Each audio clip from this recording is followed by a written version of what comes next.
Hello everyone and welcome to Minimalist Gourmet, where today I'll be showing you how to make honey walnut shrimp. More specifically, this is my version of a copycat recipe of Panda Express's honey walnut shrimp. This is absolutely delicious, easy to make, and a lot quicker and easier than going to get takeout. So let's get started. First off, we're going to lightly candy some almonds. This begins by placing 1/4 of a cup white sugar and 1/4 of a cup water into a pan and mixing it very well. Then we're going to toss in 1/4 of a cup chopped walnuts. Now over medium heat, you want to cook this, stirring it regularly.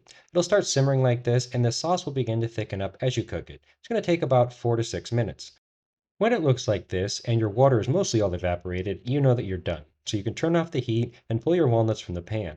You want to place these onto some wax paper or some parchment paper and spread them out so they don't all stick together in one big clump.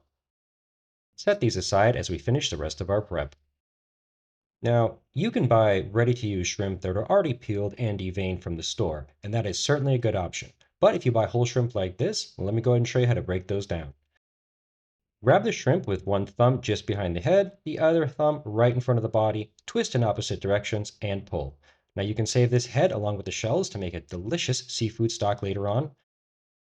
Grab the shell where it connects to the legs and begin to peel it back against the meat, just like this. It's relatively easy to peel off if you've never done this before. It's nothing complicated or to be intimidated by. You can place your thumb between the legs and the shell just like this, and it'll peel away quite easily.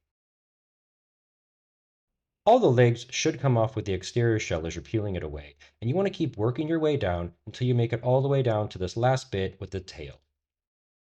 To remove the tail, simply grab it with your thumb and forefinger and squeeze out just like that. You'll remove all of the tail meat without ripping it up, and you can throw away that little piece of tail shell. One last thing to do is devein this. Now you should do this on a cutting board, not in your hand, but I'm trying to show you from a different angle. What we need to do is run a sharp knife along the back of the shrimp just like this and make a very shallow cut. This will give us access in order to remove its vein. Now the vein is not actually a vein, it's its GI tract, so we want to go ahead and pull this out and get rid of it. It can be a little bitter or off tasting. So all we have to do is go ahead and reach in and grab this black band looking thing and pull it out. You don't want to put this into your seafood stock. I would say go ahead and throw that away. Give your shrimp all a nice little wash under cool water and you'll be ready to go. Next prep step is to make our sauce. This begins with 2 tablespoons of regular mayonnaise. 1 tablespoon of sweetened condensed milk goes in as well. And then you can put in between a half and a whole tablespoon of honey, followed by 1 to 2 tablespoons of freshly squeezed lemon juice. Give this all a nice stir until it's combined and your sauce is completely done. We're going to set this aside as we prep up the batter for our deep fry. For our batter, we need 1/2 of a cup cornstarch. Crack in 1 whole large egg at room temperature. Season with some salt as well as some ground black pepper. And then to make sure we have enough moisture in here, we're going to add about 2, maybe 3 teaspoons of cool drinking water. Just mix this very well until you don't have any cornstarch left and everything is well mixed together. You should have a nice, smooth, somewhat liquidy batter. I've got an inch of oil here at about 350 degrees, and I've placed my shrimp into the batter. Now, these don't take very long to cook, so when placing them in, you do want to be quick, but obviously work as safely as possible. Go ahead and place your shrimp into the hot oil and allow them to cook for about 60 to 90 seconds. After you place them in, you want to keep them moving so they don't stick together. Again, you won't see a whole lot of color now because they're only cooking for about a minute to a minute and a half. So when they look done, go ahead and pull them out because you do not want to overcook them. You're going to place them onto a rack or some paper towels so that they can drain.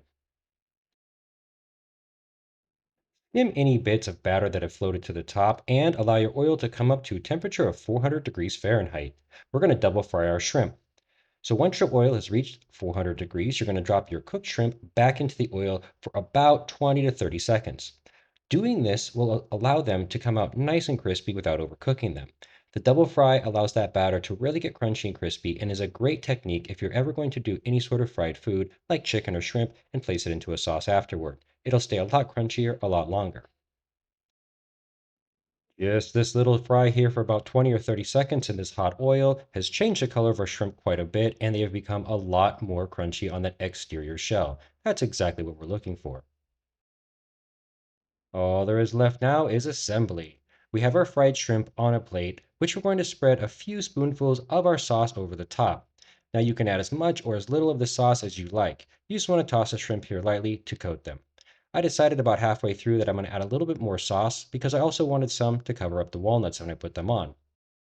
For the walnuts, simply pull up your parchment paper or wax paper like this and give it a nice big crunch. What you're looking to do is break apart those candied walnuts because they're all going to stick together here a bit. And you want to put, again, as much candied walnuts into this dish as you like. So add a little, add a lot, it's totally up to you. Make sure to toss it with the shrimp so they also get some dressing and then all those flavors can melt together. And guys, it really is just that easy to make this Panda Express copycat dish at home tonight. I really hope you enjoyed the video, and I want to thank each and every one of you for your time, and thank you for watching today. I do appreciate that. I hope to see you all again here real soon on the next episode of Minimalist Gourmet.